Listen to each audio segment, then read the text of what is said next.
So I have this theory that actors tend to play themselves in their shows because you'd have to strongly identify with a character to play them to perfection.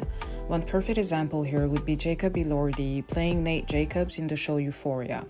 Jacob has his sun, Mercury, and Venus in Cancer, and he also happens to have his moon in Pisces. This means that Jacob has a strong feminine side most people reject in men because it doesn't align with quote-unquote conventional masculinity. Now that's very interesting because the role he played in EUPHORIA was the one of a teenage boy who seemed to struggle with his sexuality or at the very least with his masculine identity. Nate Jacobs was a very good representation of toxic masculinity in the show because he was presenting himself as hyper-masculine. He was a football player, he was aggressive, combative, and a threat to many.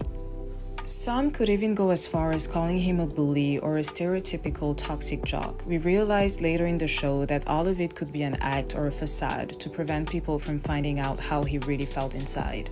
That could very much be the experience of many men in real life. And I say this because many men in real life want to conform to conventional masculinity, but they struggle with some form of cognitive dissonance or internal issues because they were born with tons of feminine energy.